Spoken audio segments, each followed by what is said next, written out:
तो इन तीनों संकरण में क्या होता है कि सारे बंद कोण एक समान होते हैं, इसीलिए ऐसे केस में आप एकाकी इलेक्ट्रॉन युग्म को या बहुबंध को कहीं पर भी है ना रख सकते हैं। जय हिंद भविष्य के डॉक्टर्स, आप सभी का स्वागत है हिंदुस्तान के इस अनोखे प्लेटफॉर्म भौतिकी प्लस पर। आज हमारा विषय है संयोजकता कोष इलेक्ट्रॉन युग्म प्रतिकर्षण सिद्धांत। तो आइए शुरू करते हैं। इस सिद्धांत की जैसे बात करें कि इस सिद्धांत से हम निर्धारित क्या करते हैं, इस सिद्धांत से हम निर्धारित करते हैं किसी भी अणु की ज्यामिति। यह सिद्धांत कहता है कि किसी भी अणु की ज्यामिति केंद्रीय परमाणु पर उपस्थित कुल बंध युग्म और एकाकी इलेक्ट्रॉन युग्म पर निर्भर करती है। जैसे यहां पर अगर हम बात करें, ये जो संयोजी कोष के जो इलेक्ट्रॉन युग्म होते हैं, एक्चुअल में क्या होता है कि इनके बीच में प्रतिकर्षण होता है, और प्रतिकर्षण का जो क्रम है, सबसे ज्यादा प्रतिकर्षण होता है एकाकी इलेक्ट्रॉन युग्म में, फिर होता है एकाकी इलेक्ट्रॉन युग्म और बंध युग्म में, और सबसे कम होता है किसमें, बंध युग्म और बंध युग्म में। अगर मान लिया बहुबंध और एकल बंध आ जाए तो सबसे ज्यादा प्रतिकर्षण होता है बहुबंध में, फिर बहुबंध एकल बंध में, सबसे कम एकल बंध में। अब मान लिया अगर किसी भी अणु में हमारा एकाकी इलेक्ट्रॉन युग्म आ रहा है या बहुबंध आ रहा है, तो सबसे पहले हमें निर्धारित करना होता है इनकी स्थिति। कैसे निर्धारित करेंगे, आइए जानते हैं। अगर मान लिया संकरण हमारा sp sp2 sp3 है, तो इन तीनों संकरण में क्या होता है कि सारे बंध कोण एक समान होते हैं, इसीलिए ऐसे केस में आप एकाकी इलेक्ट्रॉन युग्म को या बहुबंध को कहीं पर भी है ना रख सकते हैं। अगर हम बात करें sp3d जो हमारी ज्यामिति है, इसमें होता क्या है कि दो तरह के है ना बंध आते हैं। ये हम जो आपको सफेद है ना लाइनों से दिखा रहे हैं, इनको बोलते हैं निरक्षीय बंध, और ये जो है ना ये तीनों बंध ऐसे होते हैं, एक बंध ये ऊपर है और एक ये नीचे है, इनको क्या बोलते हैं, इनको बोलते हैं अक्षीय। तो इसमें क्या है कि एक्चुअल में आपको क्लियर दिख रहा है कि दो तरह के बंध आ रहे हैं, अक्षीय और निरक्षीय। ये हम कह सकते हैं कि इसमें दो तरह की स्थितियां आ रही हैं हमारी, अक्षीय और निरक्षीय। हमेशा इलेक्ट्रॉन युग्म को या बहुबंध को उस जगह पर रखा जाता है जहां पर प्रतिकर्षण कम हो, और प्रतिकर्षण कम वहां होगा जहां पे बंध कोण क्या होगा, हमारा ज्यादा होगा। आप देखो यहाँ 120 है, यहाँ 90 है, तो इसका मतलब है कि अगर एकाकी इलेक्ट्रॉन युग्म आएगा या बहुबंध आएगा तो उसको सदैव कहां पर रखेंगे, निरक्षीय पे रखेंगे। कौन से संकरण में, sp3d। अगर मान लिया संकरण हमारा sp3d2 है ना, जैसे यहां दिखा रहे हैं, तो इसमें सदैव कहां पर रखेंगे, अक्षीय पे रखेंगे। अगर मान लिया संकरण हमारा sp3d3 है और अगर एक हमारा एकाकी इलेक्ट्रॉन युग्म आ रहा है तो उसको निरक्षीय पे रखेंगे। अगर दो एकाकी इलेक्ट्रॉन युग्म आ रहे हैं तो उनको सदैव अक्षीय पे रखेंगे। इसी में अगली चीज देखने के लिए आती है बंध लंबाई। हमें यह बताना होता है कि सारी बंध लंबाई एक समान होंगी या असमान होंगी। कैसे देखेंगे, जैसे sp3d पहले हमने इसको बना दिया, यहाँ पे त्रिकोणीय द्विपिरामिडीय। अगर हमें बताना हो x और y में, x हमारी कौन सी बंध लंबाई है, निरक्षीय बंध लंबाई, y कौन सी है, अक्षीय बंध लंबाई। तो अगर हमें अक्षीय और निरक्षीय में अगर देखना हो तो यहां पर कौन सी बंध लंबाई हमारी ज्यादा होगी, अक्षीय वाली। क्यों ज्यादा होगी, क्योंकि आप देखो अक्षीय में ये जो बंध कोण है वो कितना है हमारा, 90 है। अगर हम निरक्षीय की बात करें तो निरक्षीय के लिए बंध कोण कितना है, 120 है। और आपको एक चीज पता है कि बंध कोण जितना कम होगा प्रतिकर्षण उतना ज्यादा होगा, प्रतिकर्षण जितना ज्यादा होगा बंध लंबाई उतनी ज्यादा होगी। तो y हमारा किससे बड़ा होगा, x से। अगर हम बात करें sp3d3 में, sp3d3 जब होता है तब ज्यामिति हमारी क्या होती है, पंचभुजीय द्विपिरामिडीय। इसमें भी देखिए ये हम अक्षीय निरक्षीय दोनों दिखा रहे हैं। यहाँ पे निरक्षीय के बीच का कोण कितना है, 72 है, और अक्षीय के बीच का कितना है, 90 है।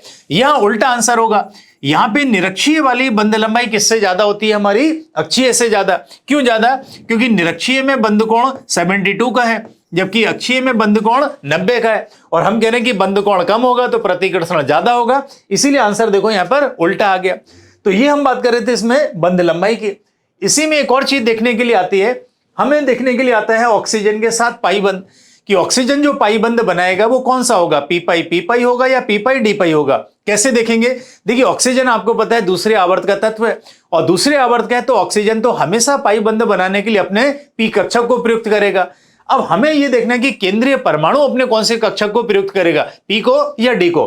तो इसको देखने के लिए सबसे पहले हमें केंद्रीय परमाणु का संकरण देखना होता है। अगर मान लिया केंद्रीय परमाणु का संकरण क्या है, हमारा sp है, इसका मतलब अभी उसके पास कितने पी कक्षक बचे हुए हैं, 2। और अगर 2 बचे हुए हैं तो इसका मतलब है यहाँ पे अधिकतम कितने पी पाई बनेंगे, 2 बनेंगे।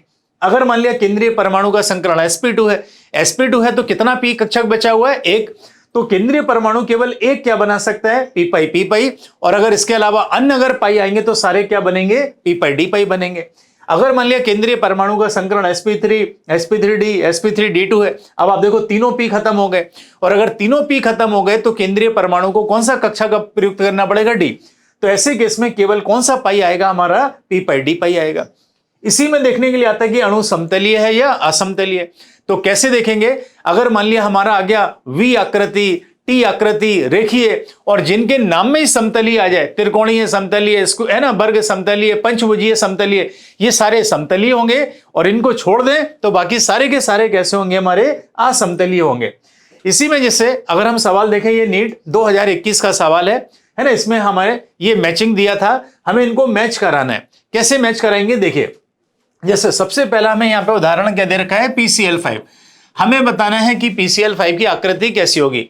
आकृति निकालने के लिए हमें निकालना होता है यहाँ पे, है ना, स्टेरिक संख्या। स्टेरिक संख्या निकालते कैसे हैं, स्टेरिक संख्या निकालने का सूत्र होता है सिग्मा बंध की संख्या प्लस एकाकी इलेक्ट्रॉन युग्म की संख्या। अब सिग्मा बंध कैसे निकालते हैं, सिग्मा बंध की संख्या होती है केंद्रीय परमाणु से जितने भी परमाणु जुड़े हैं इन्हीं को बोलते हैं सिग्मा बंध। तो यहां देखो सिग्मा बंध कितने हो गए, 5। अब हमें एकाकी इलेक्ट्रॉन युग्म निकालना है। एकाकी इलेक्ट्रॉन युग्म के लिए जो भी केंद्रीय परमाणु है, पहले हमें यह पता होना चाहिए कि उसके पास कितने संयोजी इलेक्ट्रॉन होंगे। कैसे देखेंगे, इसके लिए हमें आवर्त सारणी के बस समूह याद होना चाहिए। अगर 15वें समूह का अगर केंद्रीय परमाणु है तो 5 संयोजी इलेक्ट्रॉन होंगे, 16 का है 6 होंगे, 17 का है 7 होंगे, 18 का है 8 होंगे, 14 का है 4 होंगे, 13 के है तो 3 होंगे। ये 15वें समूह का है फास्फोरस, तो इसमें कितने संयोजी इलेक्ट्रॉन होंगे, 5। आपको संयोजी इलेक्ट्रॉन में से किसको घटा देना है, जो भी यहां पर हमने कहा परमाणु लगा इसकी सह संयोजकता को। Cl की सह संयोजकता होती है 1, तो कितने Cl लगे हैं, 5, तो 5 - 5 कितना हो जाएगा, 0। और हमने कहा जहां पर भी एकाकी इलेक्ट्रॉन युग्म 0 होंगे वहां पर आकृति और ज्यामिति हमेशा कैसे होते हैं, समान होते हैं। और अगर स्टेरिक संख्या अगर 5 है तो संकरण हमारा क्या होगा, sp3d। और अगर संकरण हमारा sp3d है तो sp3d संकरण में ज्यामिति जो होती है वो हमेशा कैसी होती है, हमारी त्रिकोणीय द्विपिरामिडीय। इसका मतलब है कि PCl5 की जो आकृति है या ज्यामिति है वो क्या हो जाएगी, त्रिकोणीय द्विपिरामिडीय। अब हमें देखना है SF6। अगर हम बात करें SF6 की तो SF6 में भी स्टेरिक संख्या निकालें। सिग्मा बंध की संख्या कितनी हो गई, 6। अब एकाकी इलेक्ट्रॉन युग्म निकालें तो 6 - 6 कितना हो गया, 0। और 0 यहां पर स्टेरिक संख्या 6 आ गई, 6 आ गई तो संकरण क्या होगा, sp3d2। और संकरण अगर sp3d2 है तो ज्यामिति या आकृति हमारी कैसी होगी, अष्टफल की है। तो इसका मतलब SF6 की जो आकृति या ज्यामिति है वो अष्टफल की आ गई। तो जैसे अब अगर हम बात करें BrF5 की, तो ये हमने है ना यहाँ पे लिया BrF5। अगर हम इसकी स्टेरिक संख्या निकालें तो सिग्मा बंध की संख्या है ना, BrF5 में सिग्मा बंध की संख्या कितनी हो गई हमारी, 5। अब निकालें एकाकी इलेक्ट्रॉन युग्म की संख्या। Br कौन से समूह का है, 17वें। 17वें का मतलब इसमें संयोजी इलेक्ट्रॉन 7। 7 - 5 कितने इलेक्ट्रॉन आ गए, 2। 2 का मतलब एक एकाकी इलेक्ट्रॉन युग्म। तो स्टेरिक संख्या 6 और स्टेरिक संख्या अगर 6 आ गई तो संकरण क्या आ गया हमारा, sp3d2। और आपको एक चीज पता है, अगर संकरण sp3d2 है और उसमें अगर एकाकी इलेक्ट्रॉन युग्म आ रहा है तो उसको हमेशा कहां पर रखेंगे, अक्षीय पे। तो जैसे ये हमने लिखा केंद्रीय परमाणु, और ये हमने पहले यहां पे क्या लिख दिए, F निरक्षीय पे, और एक अक्षीय पे F को रख दिया, और एक अक्षीय स्थिति पर हमें किसको रखना पड़ेगा, एकाकी इलेक्ट्रॉन युग्म। अब अगर पूछा जाए कि इसकी आकृति क्या होगी, आकृति कैसे देखी जाती है, जहां भी है ना एकाकी इलेक्ट्रॉन युग्म आए उसको बंद कर दो। अब जैसे अगर हम इसको बंद कर दें तो यहां पे देखो ये क्या बन गया, वर्ग बन गया। और ये नीचे से अगर हम इनको सबको मिला दें तो क्या बन जाएगा, पिरामिड। लेकिन अब ऊपर F नहीं है, यानी ऊपर से पिरामिड नहीं बन सकता, तो क्या बोलेंगे इसको, वर्ग पिरामिडीय। तो BrF5 कैसा आ गया हमारा, ये आ गया वर्ग पिरामिडीय। अब बचा हमारा क्या, BF3, और BF3 बचा तो BF3 को भी निकाल दें, है ना। वैसे तो एक ही ऑप्शन बचा, वो BF3 होगा। यहां देखो BF3 में स्टेरिक संख्या निकाल दें। स्टेरिक संख्या निकालें, सिग्मा बंध की संख्या 3। अब बात करें एकाकी इलेक्ट्रॉन युग्म की। बोरॉन कौन से समूह का है, 13वें समूह का है, तो संयोजी इलेक्ट्रॉन कितने, 3। और 3 - 3 कितना हो गया, 0। तो स्टेरिक संख्या क्या आ गई, 3। और स्टेरिक संख्या 3 है तो संकरण क्या हो गया, sp2। एकाकी इलेक्ट्रॉन युग्म 0 है तो ज्यामिति और आकृति क्या होगी, एक समान होगी। और sp2 है तो ज्यामिति या आकृति क्या होती है, त्रिकोणीय समतल। तो इसका मतलब है कि BF3 जो है वो कैसा हो जाएगा हमारा, त्रिकोणीय समतल। तो ये हमने मैचिंग करा दी। तो इसके बाद मिलते हैं नेक्स्ट वीडियो में, तब तक के लिए जय हिंद।